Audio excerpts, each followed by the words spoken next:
بسم الله الرحمن الرحيم. அஸ்ஸலாமு அலைக்கும் வரஹ்மத்துல்லாஹி வபரகாத்துஹு.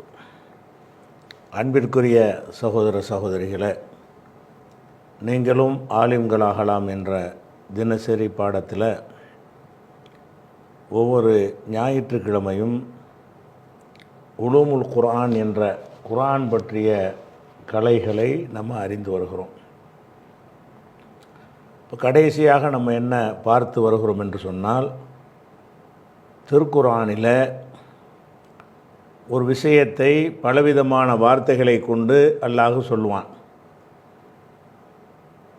முன்பு ஒரு சட்டத்தை சொல்லிவிட்டு பின்னாடி அதை மாற்றுவான். இது மாதிரியான வார்த்தைகளை எடுத்துக்கொண்டு குர்ஆனில் முரண்பாடு இருப்பதாக இஸ்லாத்தினுடைய எதிரிகள் சித்தரிப்பார்கள்.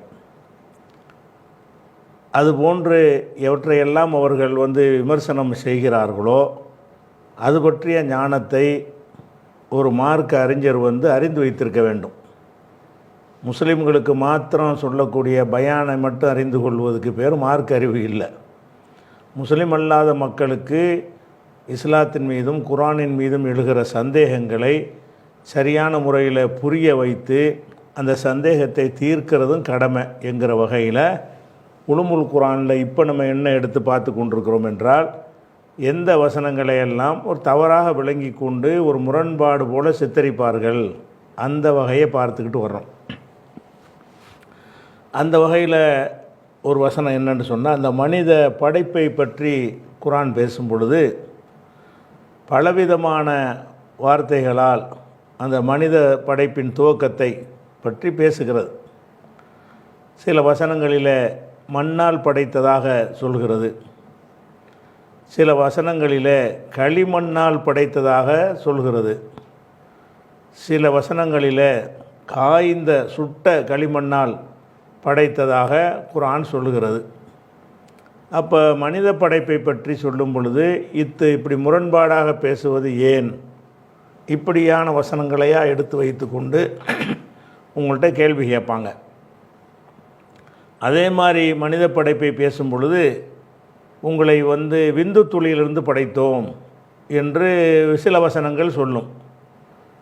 அதையும் இந்த மண்ணால் படைத்தோம் என்பதும் எடுத்து வைத்து கொண்டு மனிதன் படைக்கப்பட்டது மண்ணாலையா விந்து துளியினாலையா இப்படிங்கிற மாதிரி என்ன செய்வாங்க, சில கேள்விகளை அந்த மாதிரியான விஷயங்களையும் கேட்பார்கள்.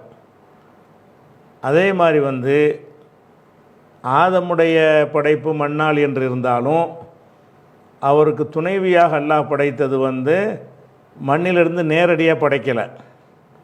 ஆதமிலிருந்து ஹவ்வாவை படைக்கிறான்ல, அதை பற்றி சொல்கிற வசனத்தை எடுத்துக்கொள்வார்கள்.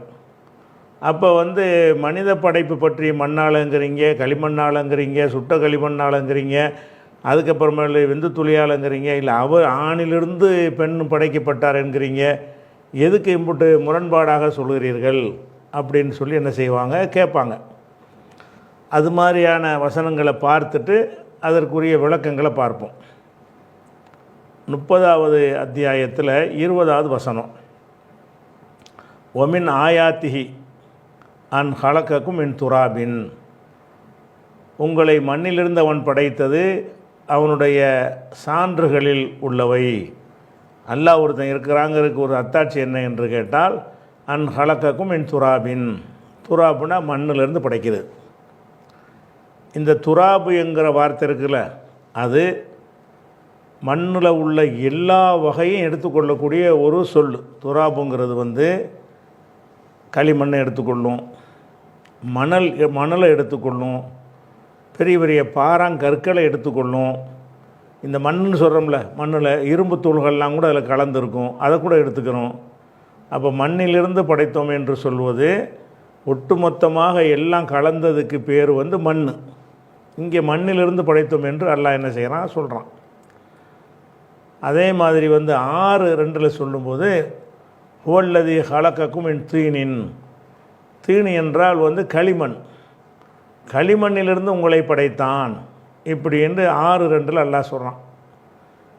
மண்ணிலிருந்து படைத்தான் என்பதும் களிமண்ணிலிருந்து படைத்தான் என்பதும் சொற்கள் ரெண்டும் வெவ்வேறையாக இருந்தாலும் ரெண்டு முரண் கிடையாது.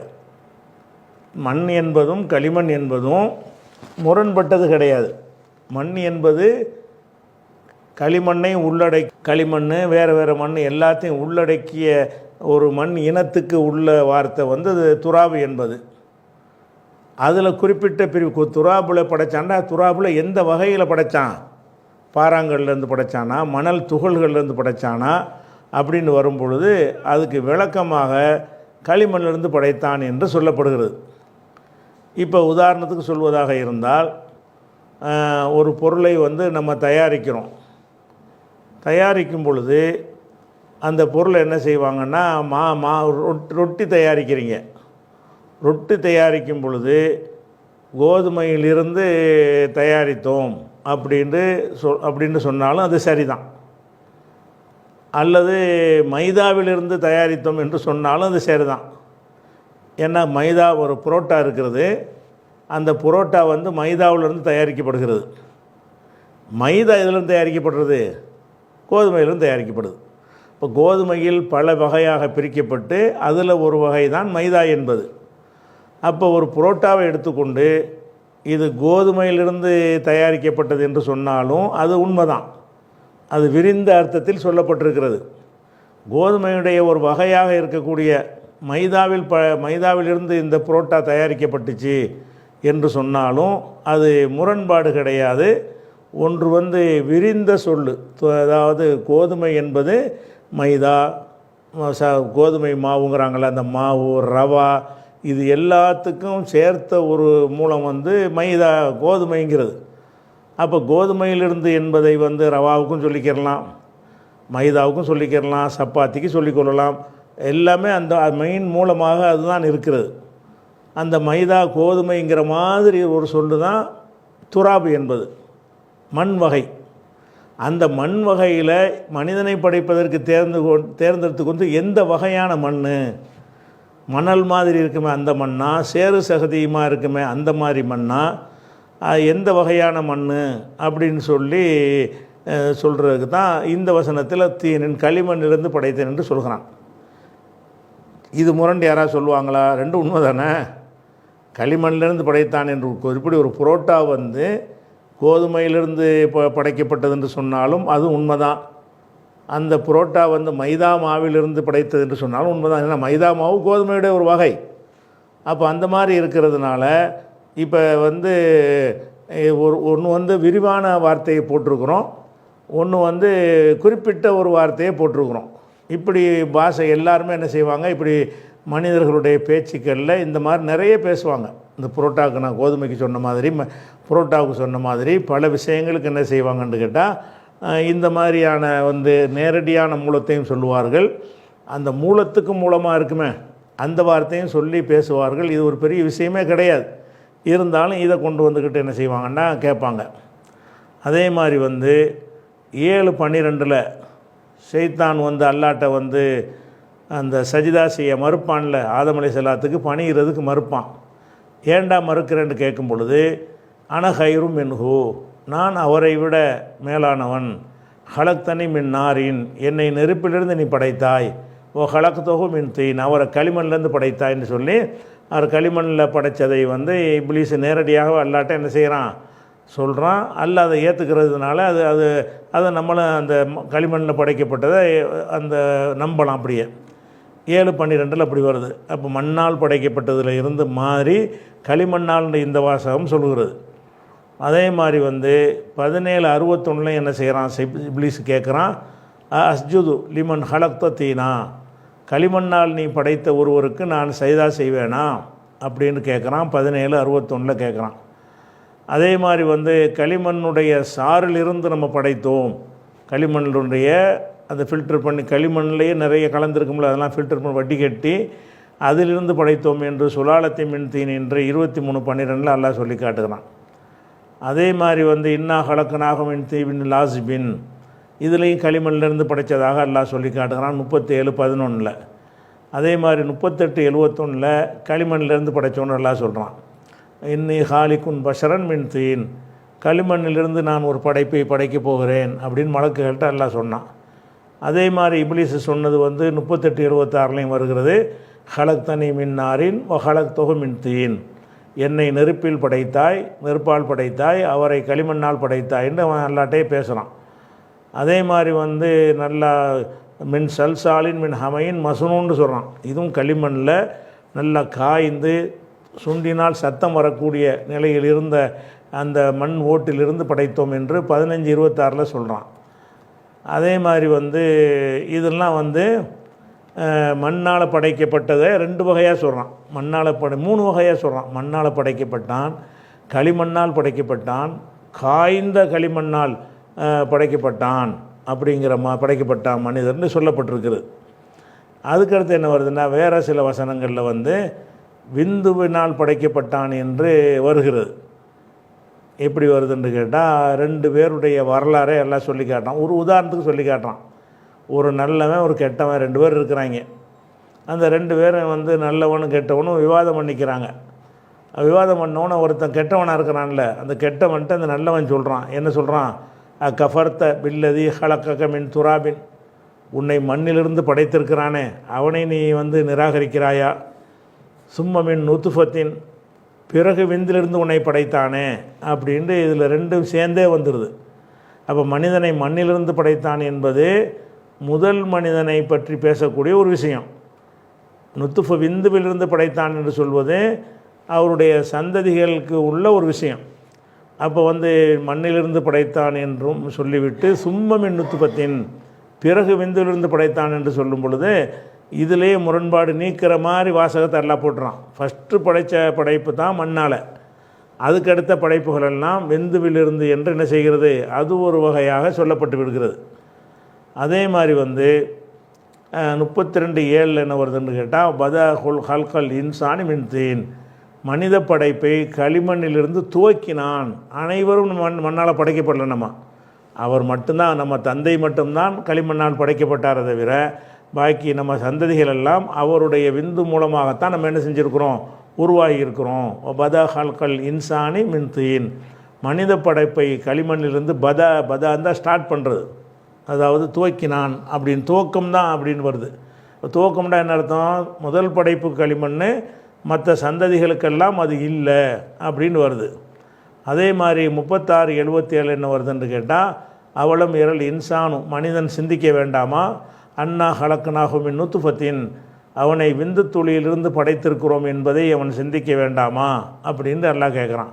விந்தில் படைத்ததாங்க சொல்லி காட்டுறான். நம்ம ஆதம் அலைஹிஸ்ஸலாத்தை தவிர உள்ள மற்ற யாரும் விந்துலேருந்து படைக்கப்படலை, மண்ணிலேருந்து படைக்கப்படலை, விந்துலேருந்து தான் படைக்கப்பட்டிருக்கிறோம். அதே மாதிரி வந்து 76:2 எல்லாம் சொல்கிறான், இன்னா ஹலக்குனல் இன்சான மின் நுத்துஃபத்தின் அம்சாஜின், கலப்பு விந்து துளியிலிருந்து அவனை படைத்தோம். அந்த குழந்தை உருவாவதற்கு ஆணுடைய விந்து மாத்திரமில்லை, பெண்ணுடைய அந்த சினை முட்டையும் சேர்ந்து தான் ஒரு மனிதன் உருவாகிறான். அதனால் அம்சாதீன், கலப்பு விந்து துளியிலிருந்து படைத்தோம் என்று இந்த இடத்துலையும் விந்து துளியில் படைத்ததாக 76:2 எல்லாம் சொல்லி காட்டுறான். அதே மாதிரி 16:4 ஹலக்கல் இன்சான மின் நுத்துஃபத்தின், மனிதனை விந்து துளியிலிருந்து படைத்தோம். விந்து துளிங்கிறது நம்ம அந்த சொல்லு தான் இருக்கிறதுனால துளிலாம் கிடையாது. விந்து துளியிலிருந்து ஒரு துளியில் வந்து பல ஆயிரம் உயிர்களை உண்டாக்கலாம், மனிதர்கள் உண்டாக்க முடியும். விந்து துளியில் வந்து ஒரு குண்டூசியில் போடுற ஒரு குண்டூசியில் ஒட்டக்கூடிய அதிலிருந்த பல்லாயிரம் உயிரினங்கள், பல்லாயிரம் மனுஷன் அதில் இருக்கிறான்.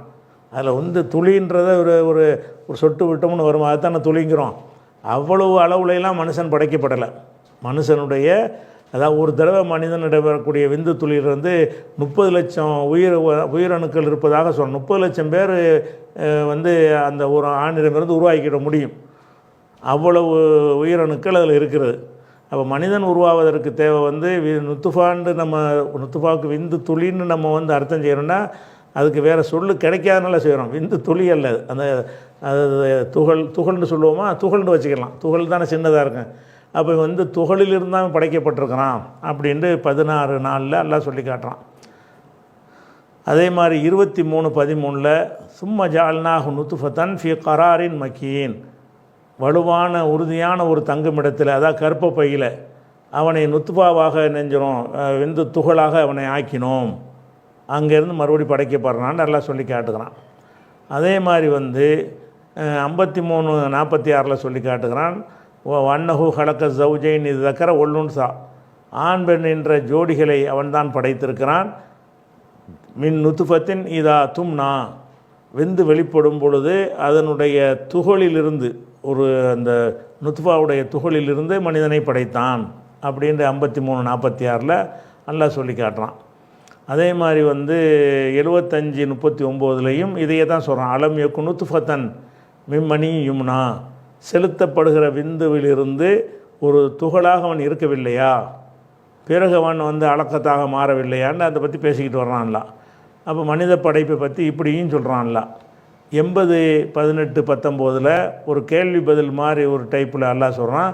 மின் ஐ செய்யின் ஹலக்கா, எதிலிருந்து அவனை அல்லாஹ் படைத்தான், இது ஒரு கேள்வி. அதுக்கு பதிலாக அல்லாவே சொல்லிடுறான். மின் நுத்துஃபத்தின் ஹலக்கஹு, நுத்துஃபாவிலிருந்து அவனை படைத்தான். மனித படைப்பு மண், களிமண், சுட்ட களிமண், அதுக்கப்புறம் நுத்துஃபாங்கிற ஒரு விஷயத்துலேருந்து வருகிறது. அதே மாதிரி வந்து இது இந்த சந்தேகங்கள்லாம் தீர்க்கிற மாதிரி எல்லாம் என்ன செய்கிறான்னு கேட்டால், சில வசனங்களில் இந்த கேள்வி கேட்குறாங்களே முரணாக இருக்கேன்ட்டு, அந்த முரணை தீர்க்கிற மாதிரி என்ன செய்கிறான்னு கேட்டால் ஆர்டர் படியே சொல்லிடுறான். முதல்ல தான் மண், அதுக்கப்புறமெல்லாம் மண் கிடையாதுன்னு அப்படி சொல்கிறான். யாய் ஹொன்னாசு, மனிதர்களே, இன் குந்தும் ஃபி ரைபின் மினல் பாசி, திரும்ப எழுப்பப்படுகிற விஷயத்தில் உங்களுக்கு சந்தேகம் இருக்குமே ஆனால் தெரிந்து கொள்ளுங்கள். ஃபைன்னா ஹலக்குனாக்கும் என் துராபின், உங்களை வந்து மண்ணில் தான் படைத்தோம். மண்ணில் ஏதாவது உயிர் இருக்குதா? மண்ணுக்கு ஏதாவது உயிர் சத்து எதாவது இருக்குன்னா ஒன்றுமே கிடையாது. அதுலேருந்து நான் படைச்சிருக்கும் போது திரும்ப எழுப்ப முடியாதா எனக்குன்னு கேட்குறான்ல. நீங்கள் திரும்ப எழுப்புவதில் உங்களுக்கு சந்தேகப்பட்டீர்களே ஆனால் உங்களுடைய முதல் தகப்பனை படைத்ததே வந்து மண்ணில் இருந்து தான், அதாவது உயிர் அற்றதிலிருந்து தான் உயிர் உள்ளவரை நான் படைச்சிருக்கிறேன். அப்போ நீங்கள் ஒன்றுமே இல்லாமல் போனாலும் திரும்ப படைக்கிற பெரிய பஞ்சாயத்தா? இல்லை. அதுக்காகத்தான் அல்லாஹ் சொல்கிறான். இன் குன்தும் ஃபி ரைபி மினல் பாசி, திரும்ப எழுப்பப்படுவதில் நீங்கள் சந்தேகத்தில் இருப்பீர்களே ஆனால் ஃபைன்னா ஹலக்னாக்கும் மின் துராபின், உங்களை நாம் வந்து மண்ணிலிருந்து படைத்திருக்கிறோம். பிறகுன்னா ஆதமை தவிர அடுத்த சந்ததிகளை, சும்ம மின் நுத்துஃபத்தின், பிறகு நுத்துஃபாவிலிருந்து உயிரணுவிலிருந்து படைத்திருக்கிறோம். சும்மமின் அலக்கத்தின், அலக்கத்துனா அந்த ஆணுடைய விந்துத்துளையும் பெண்ணுடைய சினை முட்டையும் சேர்ந்தது இருக்குல்ல, அதுக்கு பேர் அலக்கத்து, இந்த சினை முட்டை, அதிலிருந்து படைத்திருக்கிறோம். அப்போ சும்மமின் முழுகத்தின், முழுகத்தின்னா அப்புறம் சதக்கட்டி மாதிரி இருக்கும், அதில் இருக்கு. முஹல்லக்கத்தின், அதாவது வடிவம் அமைந்த சதைக்கட்டி. ஒகைர முஹல்லக்கத்தின், வடிவம் அமையாத சதைக்கட்டி, அதாவது மென்று போட்ட கறி இறைச்சி மாதிரி இருக்கும். இப்படியான நிலையிலிருந்து படைத்திருக்கிறோம் அப்படின்னு சொல்லி அந்த மனித படைப்பை சொல்லும் பொழுது எப்படி சொல்கிறான்னு கேட்டால், முதல் மனிதன் தான் மண்ணால் படைக்கப்பட்டான், பிறகு விந்திலிருந்து படைத்தோம் என்று சொல்லி அந்த முரண்பாடுகளை தீர்க்கிற விதமாக அல்லாஹ் சொல்லிடுறான். அதே மாதிரி வந்து 35:11 என்ன செய்கிறான் அல்லாஹ், ஒல்லாஹு ஹலக்கக்கும் மின் துராபின், உங்களை வந்து மண்ணிலிருந்து அல்லாஹ் படைத்தான். சும்மமின் நுத்துஃபத்தின், பிறகு நுத்துஃபாவிலிருந்து விந்து துகளிலிருந்து உங்களை படைத்தான். சும்ம ஜாலக்கும் அஸ்வாஜன், பிறகு உங்களை ஜோடிகளாக ஆக்கினான் என்று வரும் பொழுது அப்போ வந்து முரண்பாடாக அல்ல அங்கே சொல்லவே இல்லை. மண்ணால் படைத்தது துவக்கம், சும்மண்டு பிறகுன்று வந்துச்சுல, முதல் தடவை படைக்கும் போது மண், அதுக்கப்புறம் படைத்த எல்லாருமே வந்து நுத்துஃபாவில் இருந்து அப்படின்னு வந்து விடுகிறது 35:11. அதே மாதிரி இதுலேயும் எல்லாம் அந்த விளக்கத்தை அந்த ஆர்டர் படி சொல்கிறான். 40:67 சொல்லுகிறான். எப்படி சொல்கிறான், ஹுவல்லதி ஹலக்கக்கும் துராபின், அவன் உங்களை மண்ணிலிருந்து படைத்தான். சும்மமின் நுத்துஃபத்தின், பிறகு நுத்துஃபாவிலிருந்து படைத்தான். அப்போ மண்ணுங்கிறது முதல் மனிதனுக்குரிய ஸ்டேஜு. அதுக்கு பிறகு படைத்தது எல்லாம் எங்கேருந்து வருது, சும்மண்டு வந்து சில பிறகு படைத்ததெல்லாம் நுத்துஃபா உயிரணுவில் இருந்துன்னு எல்லாம் சொல்லிடுறான். அதே மாதிரி வந்து இந்த வசனத்துலேயும் சொல்கிறான். இது என்னது 23:14 சொல்கிறான். உலகத ஹலக்கனல் இன்சான மின் சுலாலத்தி மின் தீன், களிமண்ணிலிருந்து மனுஷனை படைத்தோம். சும்ம ஜால்னாக நுத்துஃபத்தன், பிறகு அந்த உயிரணுவாக நம்ம ஆக்கினோம். ஃபி கராரின் மக்கீன், உறுதியான ஒரு தங்குமிடத்தில் கர்ப்பப்பையில் அப்படின்னு சொல்லும் பொழுது அந்த முதல்ல உள்ள மனுஷன் படைப்பு தான் மண், அடுத்து உள்ளவனுக்கு அது பொருந்தாது, இது முரணாவெலாம் நான் சொல்லலைங்கிறதுக்காண்டி அல்லாவே என்ன செஞ்சிடறான், இதை வந்து விளைக்கிறான். அப்போ இது போக இதில் 2 விஷயம் புதுசாக இந்த 2லையும் அடங்காத 2 படைப்பு இருக்கிறாங்க. அதாவது மண்ணிலிருந்தும் படைக்கப்படவில்லை, ஆணுடைய உயிர் அணுவிலிருந்தும் படைக்கப்படவில்லை. அப்படியான படைப்பு வந்து 2 வகை இருக்கிறாங்க. யார் 2 வகை இருக்கிறாங்கன்னா, ஒன்று ஈசா நபி. ஈசா நபிக்கு வந்து அவர் மண்ணாலையும் படைக்கப்படலை, ஆனால் அவர் மண்ணாலை படைக்கப்பட்டதில் அடங்கிடுவார். எதனால் அடங்கிடுவார்? அவருடைய தந்தை படைக்கப்பட்டதுனால, ஆதம் அலைஹிஸ்ஸலாம் படைக்கப்பட்டதுனால நம்மளும் மண்ணில் படைக்கப்பட்டதில் அடங்கிடுறோம்ல. நம்மளை நேரடியாக எல்லாம் மண்ணிலேருந்து படைக்கப்படாவிட்டாலும் மூலத்தை தானே பார்ப்போம். அந்த மூலம் என்னன்னு பார்த்து என்ன செய்வோம்? மண்ணால் படைக்கப்பட்டது அப்படின்னு சொல்லுவோம். அப்போ மண்ணால் படைக்கப்பட்டதுங்கிற கிரவுண்டில் வந்து அவர் வந்துடுவார் ஈசா நபி. ஆனால் ஈசா நபி வந்து உயிரணுவினால் படைக்கப்படவில்லை. உயிரணுன்னா ஒரு ஆண் வேணும். அப்போ ஆண் இல்லாமல் ஒரு அல்லாஹ்வுடைய கட்டளை பிரகாரம் ஒரு பெண்ணிடத்திலிருந்து உருவானதுனால ஈசா நபிக்கு இதெல்லாம் பொருந்தாது. எது பொருந்தாது? அதாவது மண்ணால் படைக்கப்பட்டது பொருந்தும், எல்லாருக்கும் பொருந்துகிற மாதிரி பொருந்திடும். ஆனால் உயிரணுவினால் படைக்கப்பட்டார் என்பது வந்து பொருந்தாது. அப்போ பெண்ணுடைய ஒரு தன்மையை கொண்டு மரியம் அலைஹிஸ்ஸலாமுடைய அவங்கள்ட்ட இருக்கிற மரபணுவில் இருந்தே தான் அவர் வந்து படைக்கப்பட்டார். இந்த குளோனிங்லாம் சொல்கிறாங்கள்ல, அந்த மாதிரி ஆணுடைய இது இல்லாமல் உயிரணுவிலேருந்து படைக்கப்படாமல் மரபணுவிலேருந்து படைக்கப்படுறது தான் குளோனிங்னு சொல்கிறான். குளோனிங்கிற அந்த குளோனிங்கை பற்றி தனியாக இன்னொரு நாளைக்கு விளைவிக்கிறோம். அப்போ இதில் என்னென்னு கேட்டால், அது ஈசா நபிக்கு இது பொருந்தலைன்னு சொல்லுவார்களே. ஆனால் எந்த ஒரு விஷயத்துக்கும் என்ன இருக்கிறது? வந்து விதிவிலக்கு இருக்கிறது. அது அல்லாஹ்வே குர்ஆனில் சொல்லிடுறான். இன்ன மசல ஈசா இந்தல்லாஹி க மசல் ஆதம். ஈசாவுக்கு உதாரணம் வந்து ஆதமை போல. என்ன ஆதமுக்கு குன் என்றான், அவர் ஆகிவிட்டார். இவரையும் குன் என்றான், ஆகிட்டார். களிமண்ணால் செஞ்சு வச்சுக்கிட்டு ஆகுன்றவனும் ஆகிட்டார். அதே மாதிரி ஆண் துணையெல்லாம் இல்லாமல் கர்ப்பப்பையில் குழந்தை உண்டாகுன்னு சொன்னவொன்னே உண்டாகிட்டார். அப்போ டைரெக்டாக நேரடியாக படைக்கப்பட்டதுங்கிற வகையில் ஆதம் அலைஹிஸ்ஸலாத்துடைய படைப்பும் ஈசா நபியுடைய படைப்பும் ஒரே மாதிரியாக இருக்கிறது என்று சொல்லி அல்லாஹ்வே அதையும் என்ன செஞ்சிடறான்? விளக்கிடுறான். அப்போ இது ஒரு வித்தியாசமாக படைக்கப்பட்டிருக்கிறாரு ஈசா நபி. அதே மாதிரி வந்து முதல் பெண் படைக்கப்பட்டது வந்து மண்ணிலேருந்து 2 உருவத்தை செஞ்சு, ஒரு ஆள் ஆணாவும் ஒரு ஆளை பெண்ணாகவும் எல்லாம் படைச்சிருக்கலாம்ல. 2 களிமண்லேயே ஆதம் மாதிரி ஒரு ஆளை செஞ்சு, களிமண்லேயே ஹவ்வான்னு ஒரு ஆளை செஞ்சு, 2 பேரையும் ஒரு டைரெக்டாக நேரடியாக மண்ணிலிருந்து படைத்திருக்கலாமான்னா படைத்திருக்கலாம். அல்லாஹ் நாடினால் படைத்திருக்கலாம். ஆனால் அல்லாஹ் என்ன செய்யலை? அப்படி படைக்கலை. அப்படி படைக்காமல் என்ன செய்கிறான்னு கேட்டால், ஒரு ஆணை முதல்ல படைக்கிறான்.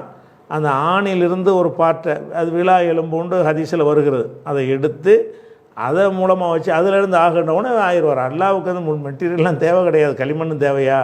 ஒன்றுமே தேவை கிடையாது. சும்மா ஒன்றும் இல்லாமல் ஈசா நபிக்கு களிமண்ணை ஒட்டிகிட்டு வந்தான், ஆகுண்டு ஆயிரும். ஆனால் அல்லாஹ் என்ன நினைக்கிறான்னு கேட்டால், ஒரு ஆணிலிருந்து பெண் உருவானால்ண்டு அந்த மாதிரியான ஒரு அமைப்பு இருந்தால் தான் ஒருவர் ஈர்ப்பார்கள். ஈர்க்கப்படுறாங்களா இல்லையா? பெண்கள் வந்து ஆண்கள் வந்து பெண்களால் ஈர்க்கப்படுறது காரணம் என்னென்னு கேட்டால், அந்த ஆண் தன்மையிலிருந்து அவங்க உருவான காரணத்தினால அவர்களிலிருந்து அந்த மூலப்பொருளிலிருந்து உருவாகி இருக்கும் பொழுது என்ன ஆகும்னு கேட்டால், அந்த பாலின ஈர்ப்புன்னு சொல்கிறான் பாருங்கள், அந்த ஈர்ப்பு வருவதற்கு ஒரு காரணமாக இருக்கட்டுமே என்பதற்காக என்ன செய்கிறான்னு கேட்டால், அதை இந்த வசனத்தில் சொல்கிறான். எப்படி சொல்கிறான்?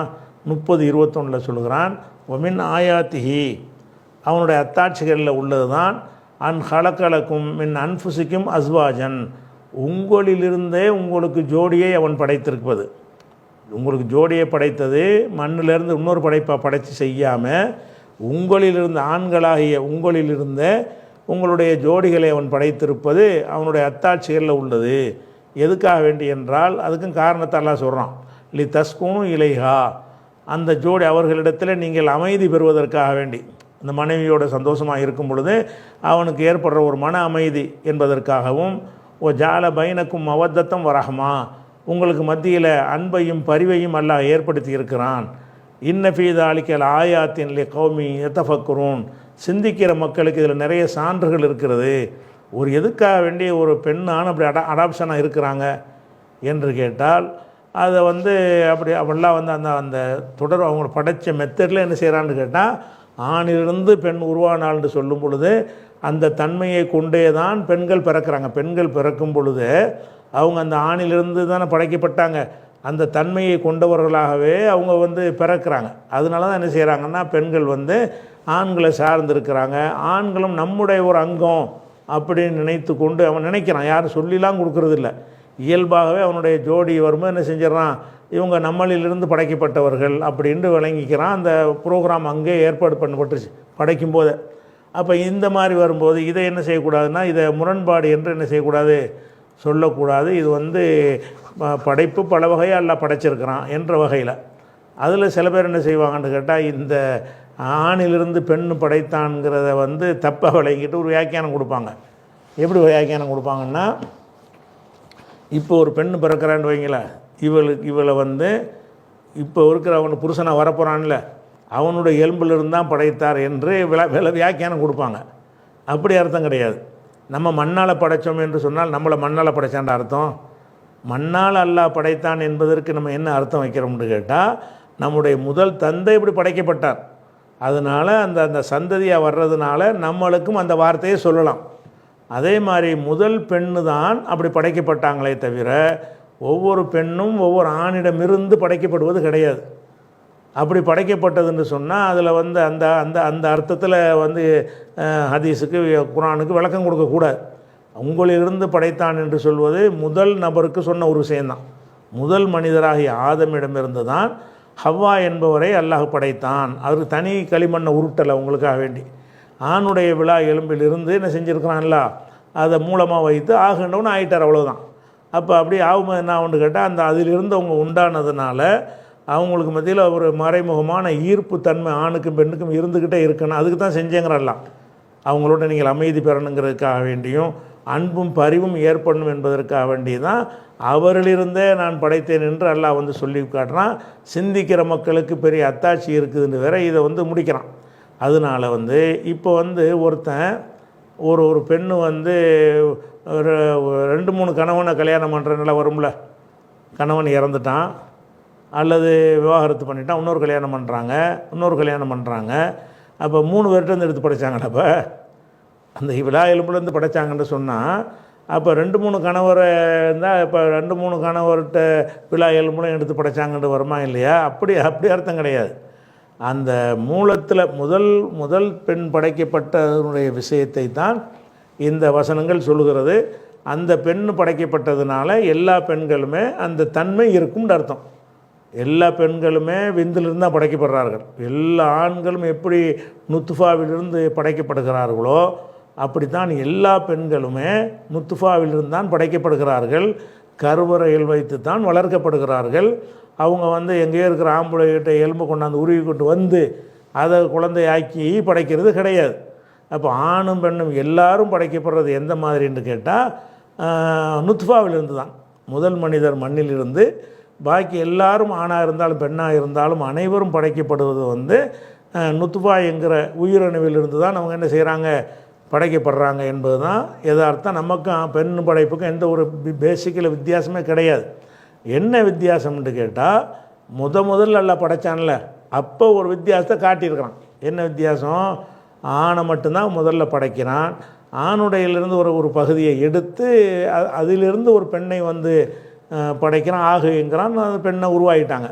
அந்த செஞ்சதுக்கு என்ன காரணம்னு கேட்டால், ஆணிலிருந்து தான் இந்த பெண்கள் உருவானார்கள்ங்கிற ஒரு ப்ரோக்ராமை பண்ணி வச்சதுனால அந்த ப்ரோக்ராம் வந்துக்கிட்டே இருக்கிறது. அந்த ப்ரோக்ராம் ஒவ்வொரு ஆணுடைய மனசுலையும் அந்த பெண்ணு நம்மளிருந்து படைக்கப்பட்டவள் அப்படின்னு ஒரு ப்ரோக்ராமும் மண்டையில் உட்கார்ந்துருக்கிறது. அதே மாதிரி ஒவ்வொரு பெண்ணுக்கும் நம்ம ஒரு ஆணிலிருந்து படைக்கப்பட்டு இருக்கிறோங்கிற ப்ரோக்ராம் அதை சொல்லித்தராமல் உட்கார்ந்துருக்கிறது. அந்த ப்ரோக்ராம் உட்கார்ந்துருக்கிற காரணத்தினால தான் ஒரு ஆண் ஒரு பெண்ணை போய் ஈர்க்கிறான், அவள்கிட்ட அமைதி காணுகிறான், சந்தோஷம் அடைகிறான். ஒரு கல்யாணம் ஆன பிறகு முகப்பத்து அன்பெல்லாம் பெருக்கி போடுவதற்கு காரணம் என்னென்னு கேட்டால், இந்த அவனிலிருந்து இவங்களுடைய தன்மை இருக்கிற படைக்கப்பட்ட ஒரே காரணத்தினால்தான். ஒரு பெண் இந்த மாதிரி இருப்பதற்கு என்ன காரணம்னா இதே காரணம் தான். அப்போ நம்ம என்ன விளைக்கிறோன்னா, அந்த முரண்பாடுன்னு அவங்க எடுத்து காட்டக்கூடியதெல்லாம் ஒரு விஷயத்தை பல நிலைகளில் பல மூலம் ஒருத்தனுக்கு இருக்க ஒரு பொருளுக்கு இப்போ 2-3 மூலம் இருக்கும். நம்முடைய முதல் மூலம் எதுன்னு கேட்டால் விந்து துளி நுத்ஃபா. இன்னொரு மூலம் என்ன, அப்படி போய்கிட்டே இருந்தால் கடைசி மூலம் என்ன, ஆரம்ப மூலம் மண்ணுன்னு வந்துடும். அப்போ மண்ணு மூலம் என்பதும் உண்மை தான், உயிரணுங்கிற மூலங்கிறதும் உண்மை தான். அது எப்படி உண்மை, இது எப்படி உண்மைன்னு கேட்டால், நம்ம ஏற்கனவே அந்த மைதா புரோட்டாவுக்கு சொன்ன மாதிரி தான். புரோட்டாவுக்கு வந்து நேரடியாக அது மைதாவிலேருந்து தான் வருகிறது. அந்த மைதா எதிலிருந்து வருகிறன்னு பார்த்தீங்கன்னா கோதுமையிலேருந்து வருதுன்னு சொல்கிறோம்ல. உதாரணத்துக்கு தான் இப்படி நிறைய விஷயங்கள் அப்படி சொல்லலாம். அப்போ ஒரு விஷயத்தை வந்து பல வார்த்தைகளால் சொல்லும் பொழுது அந்த அம்சம் இருக்கான்னு பார்க்கணுமே தவிர அங்கேயும் அப்படி சொன்னேன் இங்கேயும் இப்படி சொன்னேன் அப்படின்னு நம்ம என்ன செய்யக்கூடாது, கேட்கக்கூடாது. அப்போ வந்து இப்போ உதாரணமாக வந்து ஒரு இட்லி சொல்கிறாங்க, இட்லி இருக்குதுன்னு வச்சுக்கோங்களேன். இட்லி எதிலிருந்து தயாரிக்கப்பட்டது அப்படின்னா மாவிலிருந்து தயாரிக்கப்பட்டது, இதுவும் உண்மை தான். அரிசி மாவிலிருந்து தயாரிக்கப்பட்டது, இதுவும் உண்மை தான். அரிசி மாவில் இருந்தும் கோதுமை மாவில் உளுந்தில் இருந்தும் தயாரிக்கப்பட்டது, இதுவும் உண்மை தான். அரிசியிலேருந்து தயாரிக்கப்பட்டது, இதுவும் உண்மை தான். நெல்லிலிருந்து தயாரிக்கப்பட்டது, இதுவும் உண்மை தான். எல்லாமே மூளை அங்கே தானே வருது. இதில் எதை சொன்னாலும் ஒன்று பொய் உண்மைன்னு சொல்லுவீங்களா? ஒரு பொருளுக்கு பல பல கட்டங்களை கடந்து ஒரு பொருள் உருவாகி வருமே என்று சொன்னால் எந்த கட்டத்தை வேணாலும் சொல்லலாம். இதெல்லாம் முரண்பாடு கிடையாது. மனித பேச்சில் உள்ளது தான். மனித பேச்சில் என்ன இருக்குது, இந்த மாதிரி எல்லாம் வந்து மூலத்தை வந்து பல மூலங்கள் இருக்கும் என்று சொன்னால் முதல் மூலம், ரெண்டாவது மூலம், மூணாவது மூலம்னு எந்த மூலத்தை வேண்டாலும் மனுஷன் என்ன செய்வான், சொல்லுவான், பயன்படுத்துகிறான் என்பதை பார்க்குறோம். அதனால் இந்த வசனங்களை ஒரு முரண்பாடாக காட்டுவார்கள். காட்டினா என்ன செய்யணும், இதில் என்னடா முரண்பாடுக்கு என்னடா இருக்குது, எல்லாம் உண்மை தானே. முரண்பாடுனா ஒன்று உண்மை ஒன்று பொய்யின்னு ஆகணும். எதுவும் பொய்யின்னு ஆகலை. மண்ணால் படைக்கப்பட்டதும் பொய் கிடையாது. முதல் மனிதருக்கு உள்ளது அந்த தன்மை எங்கள்கிட்ட இருக்கிறது. உயிரணுவால் படைக்கப்பட்டான் என்பதும் என்ன இல்லை, அது பொய் கிடையாது. அந்த உயிரினு தான் படைக்கப்பட்டு இருக்கிறோம், அதுவும் உண்மை, அது மாற்றுக்கிறது கிடையாது. அந்த முதல் பெண்ணு வந்து அவரிடமிருந்து படைக்கப்பட்டார் என்று சொல்வது அந்த குறிப்பிட்ட அந்த பெண்ணுக்கு சொல்கிற ஒரு விஷயம், அதுவும் எந்த ஒரு முரண்பாடு கிடையாது. ஈசா நபி வந்து எந்த விதமான உயிரினும் இல்லாமல் ஆகு என்ற கட்டளையால் உருவானவர் என்று சொல்லும் பொழுது அவர் விதிவிலக்கு அவருக்கு மட்டும் உள்ளது. அவர் மட்டும் பிரித்து சொல்லியாச்சு. ஒரு பொதுவாக விஷயத்தை ஒன்று சொல்லிவிட்டு சில பேருக்கு விதிவிலக்கு இருக்கத்தானே செய்யும். எந்த ஒரு விதியை போட்டாலும் அந்த விதியிலேருந்து சில விலக்குகள் இருக்கும், சிலது வந்து அதில் விதியில் அடங்காமல் இருக்கும். அந்த மாதிரி உள்ள விதிவிலக்கை சொல்லிட்டோம்னு சொன்னால் அதான் தனியாக சொல்லியாச்சுலப்பா, மறைய முரண்பாடுங்கிற இவரை தவிரன்னு வச்சுக்க. ஈசா நபியை தவிர எல்லாரும் உயிரணுவினால் மனிதன் உயிரணுவினால் படைக்கப்பட்டான் என்று பொதுவாக சொல்லிவிட்டு ஈசா நபி உயிரணுவினால் படைக்கப்படவில்லை என்று சொல்லப்படுமையானால் ரெண்டையும் சேர்த்துக்க, இதை தவிர மற்றதெல்லாம் அப்படின்னு என்ன செய்யணும், விளங்கி கொள்ள வேண்டும். இது எல்லா மொழியிலையும் உள்ளது. எல்லா மொழிகள்லையுமே ஒரு பொதுவாக ஒரு விதியை சொல்லுவாங்க. அந்த விதியிலேருந்து விதிவிலக்காக என்ன இருக்கும், சிலது இருக்கும். அந்த விதிவிலக்கு உள்ளது என்ன செய்யணும், கழிச்சிக்க. அந்த விதிவிலக்கு எது விதிவிலக்காக இருக்கிறதோ அதை கழிச்சிட்டு மற்றவங்களுக்கு இந்த சட்டம் அப்படின்னு என்ன செய்யணும், நம்ம விளங்கி கொள்ள வேண்டும். அதனால் இது முரண்பாடு கிடையாது. இன்னும் இது மாதிரி முரண்பாடாக சித்தரிக்கிற வசனங்கள் என்னென்ன இருக்குங்கிறத இன்ஷா அல்லாஹ் அடுத்தடுத்த வாரங்களில் பார்ப்போம். அஸ்ஸலாமு அலைக்கும்.